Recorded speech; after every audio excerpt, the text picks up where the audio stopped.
ఈ వీడియో చూస్తున్న అందరికీ నమస్కారం. ఈ వీడియోలో ఏబిహెచ్ఏ కార్డ్, ఆరోగ్యశ్రీ కార్డ్ మరియు పిఎంజేవై అంటే ప్రధాన్ మంత్రి జన్ ఆరోగ్య యోజన కార్డ్ గురించి తెలుసుకుందాము. దీనికి ఎవరు అర్హులు, ఎవరెవరికి ఈ కార్డ్స్ వస్తాయి అనే దాని గురించి చూద్దాము. ఈ పిఎంజేవై అంటే ప్రధాన్ మంత్రి జన్ ఆరోగ్య యోజన కార్డ్ గురించి చూస్తే దీని యొక్క ఉపయోగం ఆసుపత్రి ఖర్చుల కోసం వ్యక్తికి సంవత్సరానికి 5 లక్షల బీమా కవరేజ్ అందిస్తుంది. ఈ కార్డ్ ద్వారా ఒక వ్యక్తికి సంవత్సరానికి 5 లక్షల బీమా వస్తుంది.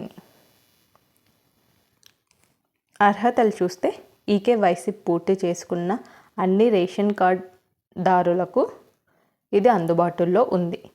ప్రభుత్వ ఉద్యోగులు, రిటైర్డ్ ఉద్యోగులు లేదా ఆస్తి ఉన్నవారికి అనే తేడా లేకుండా 70 ఏళ్ళు మరియు అంతకంటే ఎక్కువ వయసు ఉన్న సీనియర్ సిటిజన్లకు కూడా ఈ కార్డ్ ఇప్పుడు అందుబాటులో ఉంది. దీన్ని ఎలా వాడాలి అంటే వాడకం చూస్తే ఈ కార్డును భారతదేశంలో ఎక్కడైనా వైద్య చికిత్స కోసం ఉపయోగించుకోవచ్చు. ఒకే కుటుంబంలో 2 సీనియర్ సిటిజన్లు ఉంటే 5 లక్షల కవరేజ్ ఒక్కొక్కరికి 2.5 లక్షలుగా వస్తుంది. ఈసీహెచ్ఎస్, సిజిహెచ్ఎస్ లేదా ఈహెచ్ఎస్ వంటి ప్రభుత్వ సంబంధిత వైద్య కార్డులు ఉన్నవారికి పిఎంజేఏవై కార్డుని ఉపయోగించలేరు. ఇంకా ఆరోగ్యశ్రీ కార్డు గురించి చూస్తే దీనివల్ల ఉపయోగం ఏంటంటే 5 లక్షల వరకు వైద్య బీమా కవరేజ్ అందుతుంది.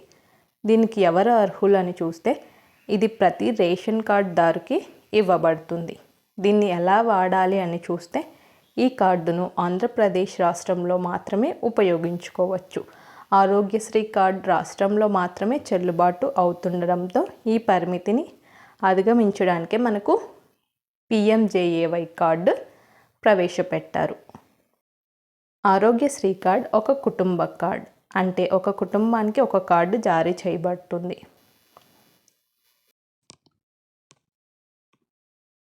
ఇంకా ఏబిహెచ్ఏ కార్డ్ అంటే ఏబిహెచ్ఏ అంటే Ayushman Bharat health account card అని.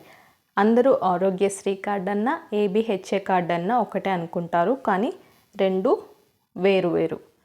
దీనివల్ల ఉపయోగం చూస్తే ఈ కార్డ్ ఒక డిజిటల్ హెల్త్ రికార్డుగా పనిచేస్తుంది.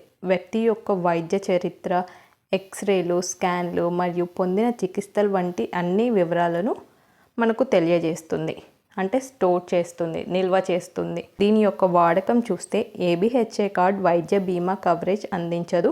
ఇది వ్యక్తిగత కార్డ్ మరియు కుటుంబంలోని ప్రతి ఒక్కరూ ఒక కార్డ్ పొందాలి. ఈ కార్డుల యొక్క అర్హతలు, వివరాలు పూర్తిగా చూసాం కదా. ఇంకా మీకు ఏమైనా డౌట్స్ ఉంటే కమెంట్ సెక్షన్లో తెలపండి. ఇలాంటి మరెన్నో సమాచారాల కోసం మన ఛానల్ని అయితే సబ్స్క్రైబ్ చేసుకోండి. Thanks for watching.